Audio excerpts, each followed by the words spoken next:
Boa tarde, Brasil, boa tarde, mundo. Eu sou o Roberto e esse aqui é o meu pai, Roberto também. E hoje a gente vai falar de alguns filmes e séries aí preferidos dele, da época dele. E vamos falar também um pouco sobre como era o acesso pros nerds, né, daquela época, sobre os filmes e séries, como é que eles faziam pra assistir naquela época sem as plataformas de streaming, antes do DVD, antes até da fita cassete. E cumprimenta eles aí, pai. Boa tarde, eu sou o Roberto, pai do Roberto. Separei algumas séries e filmes que eu tenho certeza que todos irão gostar.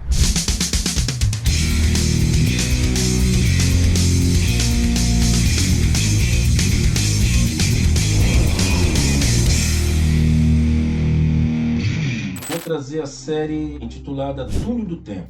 É de 1966 a 67, teve só uma temporada. É a história de um grupo de cientistas norte-americanos que eles criam uma máquina para viajar no tempo. Só que devido aos custos muito elevados, o governo norte-americano resolve não patrocinar mais esse evento. Então ele não ia patrocinar mais, aí o que acontece? Dois cientistas, que são os atores principais, eles ficaram muito contrariados com a decisão do governo norte-americano e eles adentram na máquina para viajar no tempo. Aí o que o grupo de cientistas fala? Olha só, já que eles entraram na máquina, sugeriram ao governo norte-americano que continuassem patrocinando, pelo menos até trazê-los de volta. E nessa história o governo volta a patrocinar e eles fazem várias viagens pelo tempo, eles retratam fatos que aconteceram lá atrás. Por exemplo, eles em uma dessas viagens eles caem no Titanic, aí passa toda a história do Titanic, histórias de guerras antigas. Essa série ela foi até utilizada nas escolas norte-americanas para mostrar para os alunos, para as crianças, tudo o que aconteceu no passado através dessa série. E ela tá dentro da categoria aventura, né? Isso.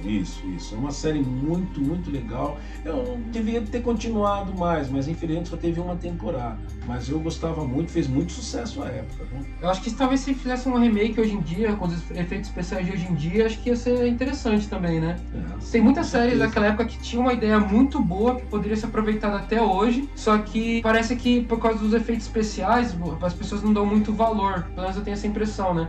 Por exemplo, eu assisto muito Star Trek, eu acho que tem muitos episódios ali muito à frente do tempo deles. E aí muita gente hoje em dia não assiste por causa dos efeitos especiais, um pouco datados e tal, mas tinha ideias muito boas naquela época, acho que essa aí é um bom exemplo disso. A próxima série também fez muito sucesso, do ano de 68 a 70, é Terra de Gigantes. Uma equipe sai dos Estados Unidos para viajar para a Inglaterra. Só que no meio do caminho entra numa tempestade cósmica e eles vão pousar num outro planeta. Só que é um planeta muito semelhante com a Terra, porém, é um planeta que tudo lá é 12 vezes maior que a Terra. 12 vezes, ou seja, o que para nós aqui é tido como normal, para eles é um risco. Por exemplo, um gato. Gato para eles se torna um monstro, porque eles são muito pequenos. Um cachorro, se eles caem de uma cadeira, é como se caísse da altura de um prédio. Então é mais assim pro lado da comédia, fez muito sucesso também na época, Terra de Gigantes. Eu gostava muito. Puxado mais para do humor, né? É mais ou menos o humor digamos, do Chapolin Colorado, quando ele toma aquela pílula e fica pequenininho, aí tudo fica... mais ou menos. Mais ou menos. A terceira série que eu vou trazer é Perdidos no Espaço. É de 1965 a 68. A família Jackson, ela pega a nave que eles possuem e sai para colonizar outros planetas. E nesse meio termo eles enfrentam monstros galácticos, eles enfrentam extraterrestres, bandidos, e é muita aventura e também puxado um pouco para comédia. E entre os personagens tem o Dr. Smith, que fica o tempo todo tentando sabotar a missão. Ele, que inicialmente seria um coadjuvante, passou a ser um principal, que fez muito sucesso a participação dele na época. Meio igual o Star Trek, né? Sim, mais ou menos. Mas você prefere essa série que Star Trek bem mais, né? Com certeza eu prefiro essas séries mais antigas. Bom, agora vamos partir para os filmes. Vai falar um pouco dos filmes aí preferidos dele. Qual é o filme aí que você vai trazer primeiro aí pra gente? Então, o filme que eu vou trazer primeiro é O Último Pôr do Sol, de 1961, com os atores Kirk Douglas e Rock Hudson. A história do caso, a personagem do Kirk Douglas é um bandido, tá? Ladrão, assassino. Ele foge dos Estados Unidos e vem para o México, justamente na casa de uma ex-amante dele que tem uma filha adolescente. Só que ele chega, começa a morar nessa casa e um xerife sai dos Estados Unidos atrás dele. Só que para prendê-lo, teria que fazer com que ele retornasse aos Estados Unidos, porque não tem jurisdição para prender no México. Aí ele questiona esse xerife que vem atrás dele: poxa, mas por que você veio de tão longe para me pegar aqui no México? Ele falou: por quê? Você matou meu cunhado e minha irmã, ao saber do que aconteceu, mesmo estando grávida, acabou tirando a própria vida. Então passou a ser algo pessoal. Então o filme é muito bom, é um filme que eu recomendo, eu gostei muito. O Último Pôr do Sol. Ele é um bang bang mais puxado pro drama, né? Sim, bang bang puxado para o drama. É uma história muito comovente. Eu gostei muito, inclusive assisti várias vezes.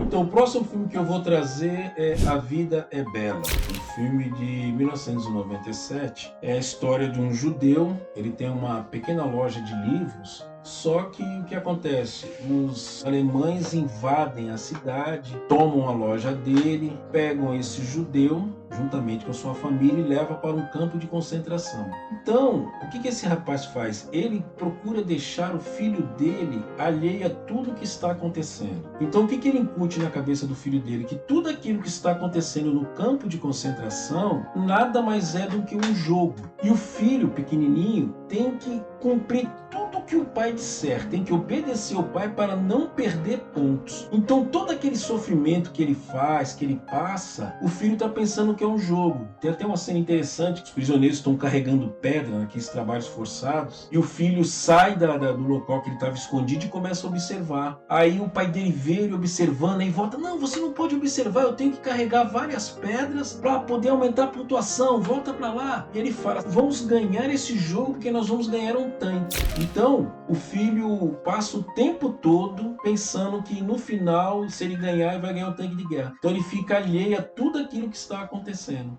Eu lembro até hoje, quando a gente assistiu esse filme, eu assisti pela primeira vez, não assisti inteiro na época. Eu lembro que você e minha mãe alugaram o DVD. Eu parei um pouco de jogar videogame, fui pra sala que você estava assistindo e eu acabei assistindo também. E eu lembro que na época eu achei o filme muito triste, eu só fui entender que o filme, na verdade, é de comédia muitos anos depois. E hoje em dia, olhando pra trás, realmente é um filme de comédia muito puxado pro drama e realmente funciona bastante, assim. É difícil o ator ser tão bom a ponto de ele trazer uma sensibilidade com humor num ambiente tão terrível como a guerra, né? Então acho que por isso que esse filme é tão reconhecido, chegou ao Oscar e tal, né? Então, achei bem interessante.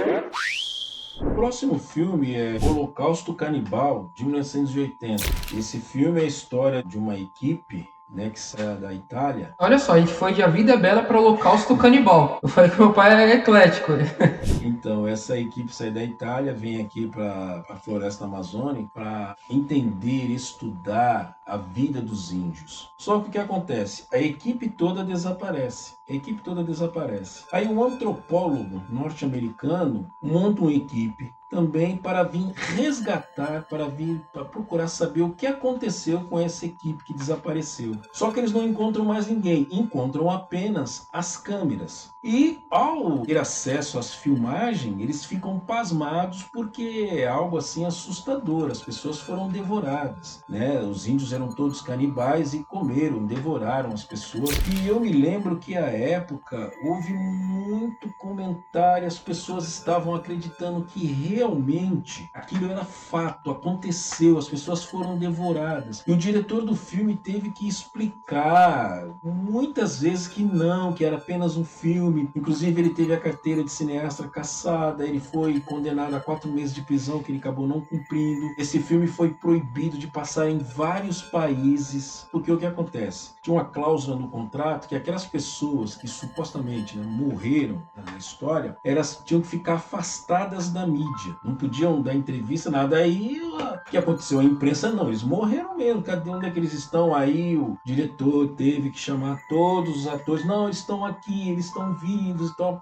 Mas isso trouxe muitos problemas para ele. E eu me lembro de um colega que me falou desse filme, inclusive, eu não tinha conhecimento desse filme, e ele me disse que realmente aquilo era fato, que tinha acontecido, que as pessoas haviam morrido, haviam sido devoradas mesmo, Eu fiquei pasmado, falei, rapaz, você tem certeza? Ele falou com muita convicção, não, as pessoas foram devoradas, recuperaram os filmes e tal, e não era. Inclusive dizem até que esse filme teve alguns problemas, que eles, para fazer o filme lá na Amazonas, eles mataram vários animais, os índios que contracenaram não receberam um tostão da equipe. Então, quer dizer, então foi um filme que à época foi muito comentado por as pessoas acreditarem que aquilo realmente havia acontecido. É até interessante você fazer um paralelo com os dias de hoje. Antes do filme sair, você já tem notícia dele na internet. Só de ter a ideia desse filme, você já sabe que ele tá acontecendo, que eles tiveram essa ideia. Hoje em dia, quando o filme está sendo feito, você já tem acesso às cenas dos bastidores,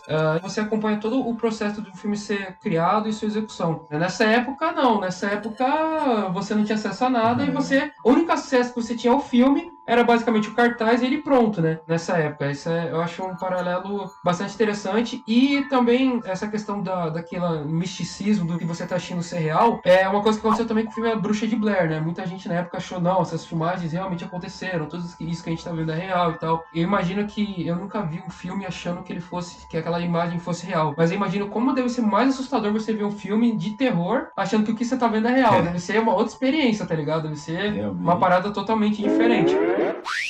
Pô, eu queria saber também, queria que você falasse pra gente como era a questão do acesso a esses filmes e séries aí que você tá falando. Era em TV aberta? Como é que vocês assistiam isso? Então, nessa época, poucas pessoas possuíam o aparelho de televisor. Então, o que a gente fazia? Estudava de manhã, à tarde a gente marcava para ir na casa de um colega que os pais haviam comprado um televisor. Aqueles televisores enormes, parecendo uma geladeira, preto e branco, uma imagem terrível, mas é o que tinha pro gasto. Top de linha. Era o que tinha pro gasto. Então a gente assistia. Reunia toda uma molecada na casa de um, depois toda a molecada na casa do outro, e assim ia, entendeu?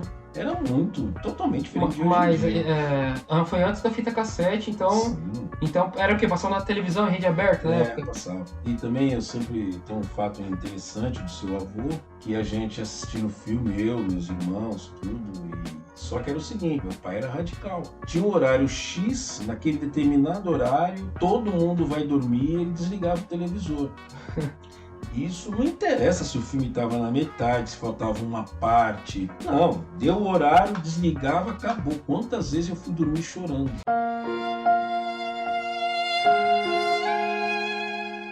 Aí eu dependia no outro dia na escola ver se algum coleguinha tinha assistido o filme para me contar o final. Era complicado, hein? Depois veio a questão da fita cassete, né? Que passava na televisão, você botava a fita cassete e gravava. Eu cheguei a pegar essa épocazinha ainda. Eu tinha fita cassete em casa do Top Gun. Top Gunner, que era aquela paródia de comédia do Charlie Sheen. Eu lembro que botaram a fita, né?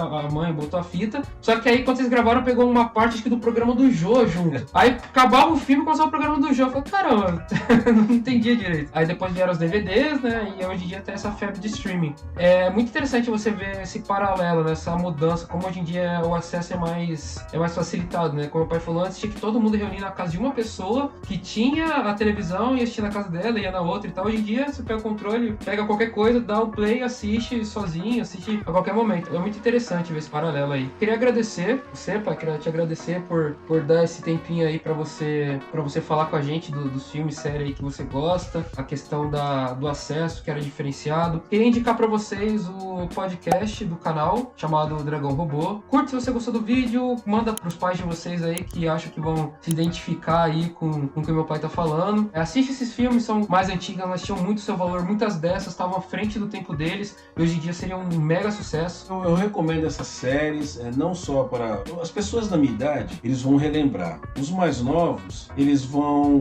gostar que era outra época, outra dinâmica. Mas eu tenho certeza que mesmo os mais novos vão gostar. Vai ser bem legal. Eu recomendo. Bom, é isso, rapaziada. E a curiosidade do dia é o quê? Arte marcial chamada Malayu-Da, da Índia. Ela tem pelo menos 5.000 anos, ou seja, ela foi criada 3.000 anos antes de Cristo.